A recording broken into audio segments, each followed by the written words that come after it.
They're failures. Yeah. And they're just failing every single day. I'm like, oh, but you know what? Tomorrow I'll go to the gym. Yeah. You've been failing your whole life. That's all you've done is fail. And then you sit and wonder why people like me absolutely and utterly outcompete you. It is so easy to become a top tier male in the world today because the competition is so ridiculously low. There are 2% killers like me, and everybody else is amateur, head to toe amateur. They can't even pay attention to anything. They can't try anything. They're amateurs.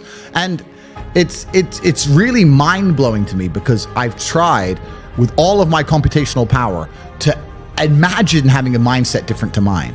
And I just can't see a reality worth having. I can't see a reality worth living. I can't see how you're going to build a life worth experiencing if you have any other mindset. I can't see it. Yeah. I've never met somebody with a fantastic life who did not completely and utterly believe in themselves. I've never seen somebody massively succeed and they didn't believe in themselves, ever. I've never seen somebody who just allows life to happen to them and become blown off course by some sadness, end up doing massively monumental and important things. I've never seen it. It's never happened. It does, and it's never going to happen.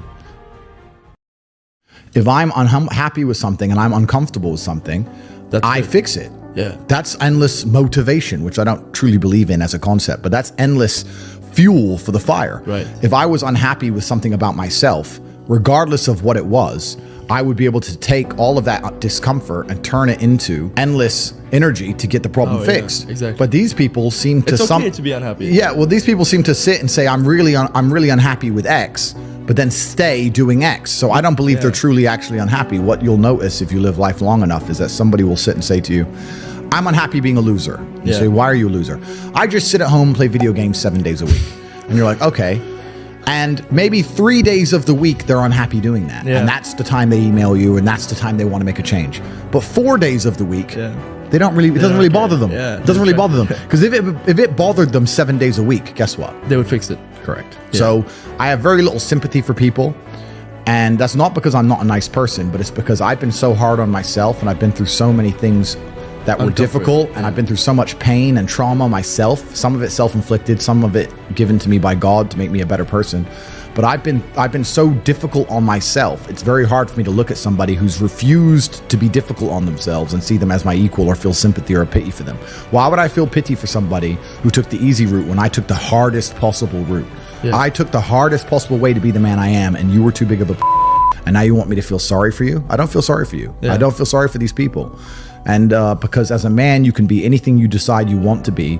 That's the beauty of being a male. You can build your character completely from the ground up, just like a video game. Every single thing about me that people respect, I built.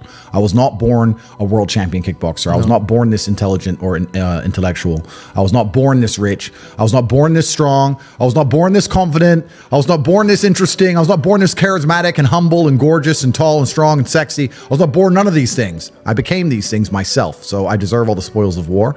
And anybody who decides they don't want to work hard enough to become those things, then they deserve to sit and accept they're my inferior. Yeah. That's their problem.